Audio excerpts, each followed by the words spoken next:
kind of an emergency. And each one of us drives around these mountains, and at the bottom of every mountain is a river, and at the top of every mountain is a cliff. So we live in a beautiful part of the world, but it's also somewhat dangerous. And so we learned to live like that. And this rescue team every year responds to quite a few calls, probably 30, 40 a year, of some really serious rescue calls. And that's what the team was built for, to be there when people are having their worst day. So 6 years ago, 2015, a lot of our firefighters and team had just gone to a memorial service for a fallen firefighter. And we were dressed in our uniforms and kind of all cleaned up really cool.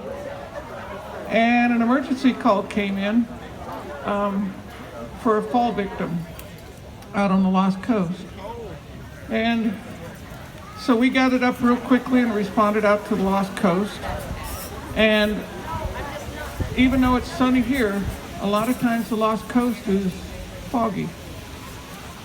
And after we get out into that part of the world, it's starting to get dark, late evening, and the fog is right on the ocean. And the rescue team got down to the beach and hiked to Big Flat. And Big Flat was socked in fog. And there was a victim there that was struggling to stay alive. And so the rescue team worked for about 13 hours packing that victim out of this area to get to an area where we could load him in a helicopter. And a lot of times you never get to know the rest of the story. But in this case, Lauren, this is for you too. Lauren. So this is one for you too, is a lot of times we never know what happens to the story. We load somebody in a helicopter and they fly off, and we just hope that we did what we could to keep them alive. In this case, after packing this man for 13 hours and putting him in a helicopter, I'm going to introduce you to Miles, the victim of this tragedy. And he's come to support the team, and I'm going to have him say a couple things.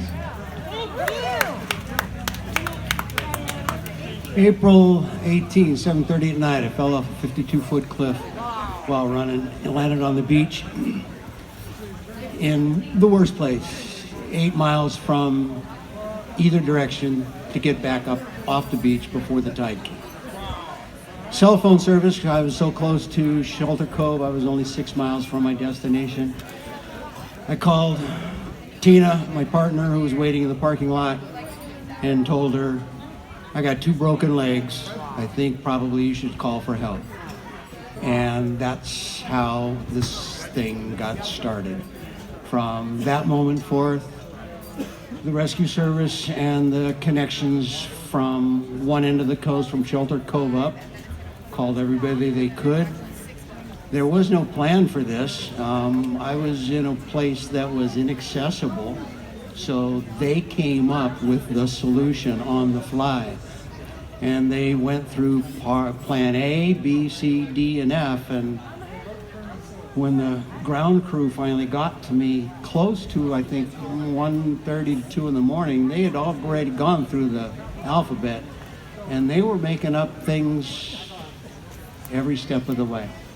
This lady here was sitting up on top of the fire watch directing it because there wasn't enough service. They had to communicate by bouncing the messages from one end to the other and then going east and west.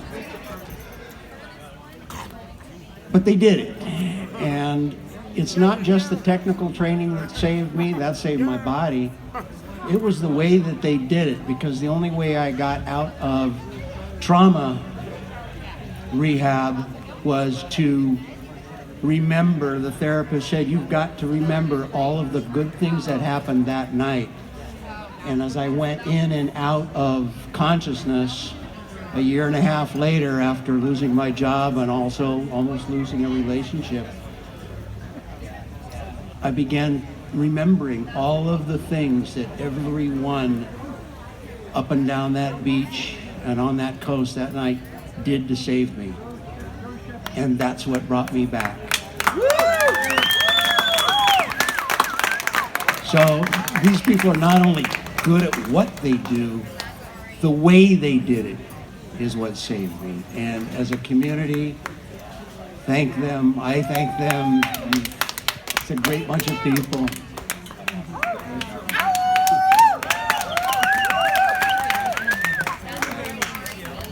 So, when you see these guys out on the weekend and in the evenings, they're going to calls, and it comes from the heart.